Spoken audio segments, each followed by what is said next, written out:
Ironically, we're witnessing a bit of a comeback of the humble sedan.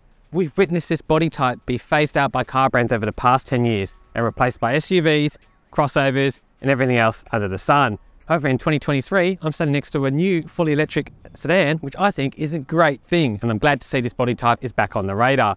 What do we have here today? Well, we have the Genesis G80 fully electric. It's a 5-meter long limo, seats 5, 272 kilowatts, 700 Newton meters, and over 500 kilometers of electric-only range. So what are we going to do today? Well, we're going to take this Genesis G80 for a bit of a spin. We're going to jump in the front, and jump in the back, we'll open the boot, and maybe we'll open the bonnet too to see what's under there. So without further ado, let's take the Genesis G80 for a bit of a spin.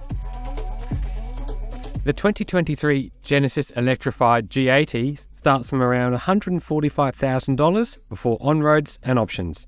There is one highly specified model in the range called Luxury, and it's jam-packed with every feature Genesis could fit.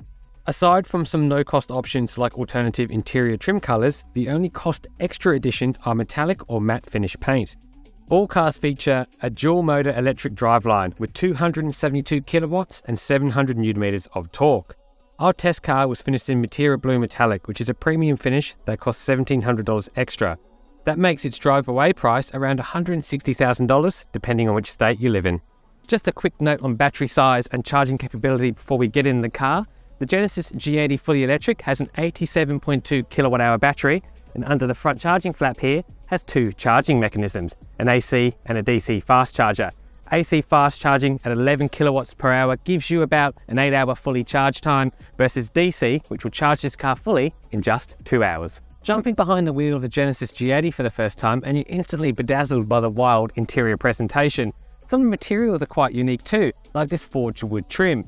Now, Genesis uses offcuts from furniture production to create this unique composite material. It takes the offcuts, throws them in an oven, and squashes them together to give you the look that you see here today. I think it looks a bit interesting, like oil on a wet road. Another journalist said it looks a bit like cork. But either way, if you don't like it, you can have Genesis replace it for a regular timber veneer if you see fit. In terms of the wider cabin, you've got these awesome seats here, 12-way adjustable on the passenger side, 18-way adjustable on the driver's side with an ergo massage profile as well. They're both heated, they're both ventilated, but that massage profile is really, really cool. I quite like lumbar stretching. It gives your back and your glutes a nice stretch, which is good for a long day behind the wheel. In terms of other things, we've got this awesome 14-inch widescreen infotainment system with wired CarPlay, Android Auto, and digital radio. The software package is really pretty and the hardware is strong too, so it boots up fast and is quick to respond. This Genesis touch controller is really nice too. You've got this jog dial wheel and a tap selection in the middle, makes it really easy to use when driving. There's also a 3-dimensional instrument cluster in this car too. What it does is use clever optics to overlay 2 images to make it have some depth or look 3-dimensional. I find it looks a bit fuzzy at times and you can turn it off via the settings, so it's a bit of a gimmick, but hey, it's a cool feature that will probably impress your friends if they ever get behind the wheel.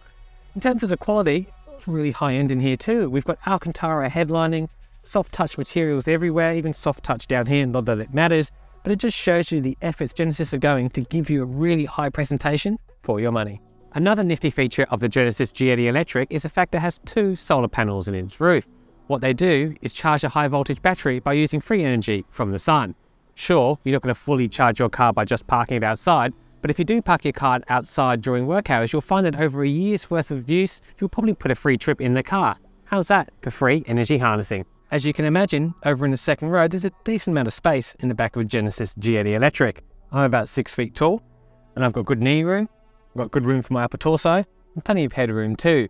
The only downfall is I can't put my feet out in front of the seat in front and fully stretch out, so a bit of a bummer there. In terms of overall comfort though, the seats are bloody well good. They've got heaps of contouring, very sculpted, they've got this deep seat base that keeps your thighs chopped, so I reckon I'd be pretty comfy here on a longer than usual road trip. And that's not all. What you can do is fold down the central command center, where you can do things like pop the rear sunblind, put your heated seat on, strap a beverage in, and use this infotainment controller to control the screen in front of you. You can set ambient lighting, change the music, set the map, which is really quite handy for your backseat guests. So if you're looking for the ultimate habitability for your friends, the G80 definitely ticks that box. Sadly, the Genesis G80's boot has suffered a bit from its journey to electrification. There's only 354 litres of space back here, and if you stick your head in the back too, you can see there's a big bump where there's an electric motor driving 2 wheels. Still, it's wide enough for a set of golf clubs so you can do the back 9. However, if you get a flat tyre, sadly you have to use a repair kit. If Genesis want to improve this car, please put a spare wheel under there, and it'll make such a difference for the average Australian consumer.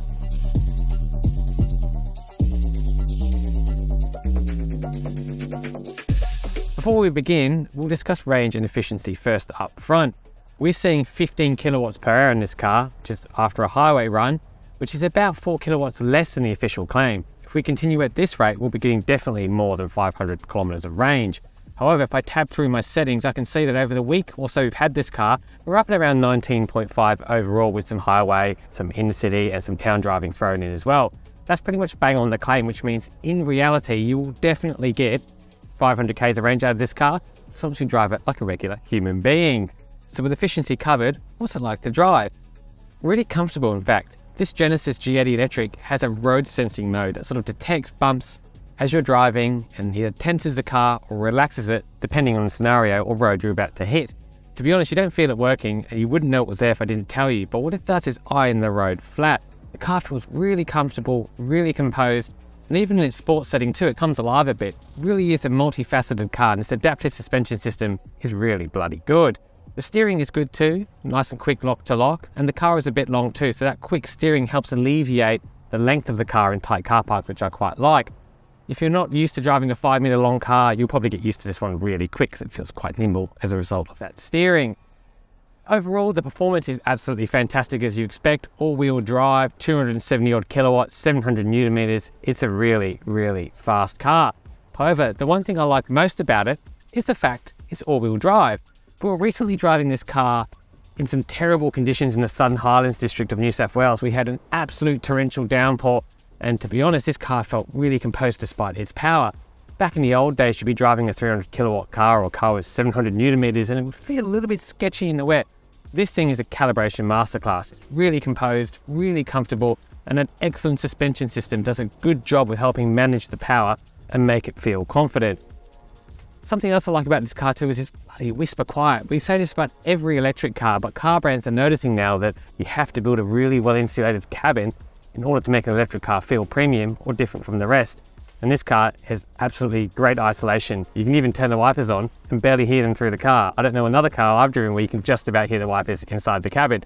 Shows you the amount of sound insulation and the amount of quality Genesis are putting into this car to make it feel upmarket. Overall, I really like the way it drives. It's a sort of electric car that is quick, but also composed.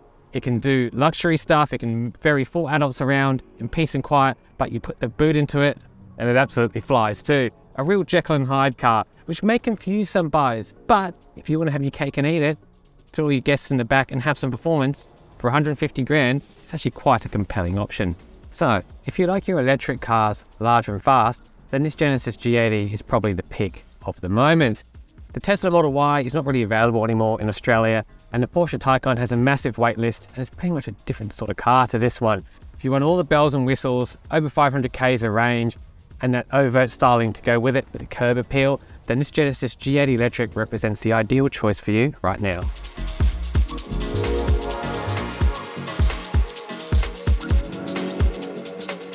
So what do we love about the Genesis G80 Electric? Well, my favorite thing about it is its range and efficiency. This car will do over 500 k's in the real world regardless of how you drive it. Obviously not too stupid, but if you're looking for something to drop the kids off to school, go to work out and charge a couple of times a week, this is probably the car for you. I also love the way it rides. It's really, really comfortable for a big, heavy car. What's not to love? Well, that price tag at $150,000, that's a lot of money to ask for a challenger brand. Sure, it offers a lot, but it's a bit of a risk to buy a car like this. However, if you love design and you love high-end appointment, it'll probably fit you like a glove. So make sure you get out and take a test drive of it and let me know what you think in the comments below. And as usual, make sure you like and subscribe to our YouTube channel and visit Drive.com.au to read the full review.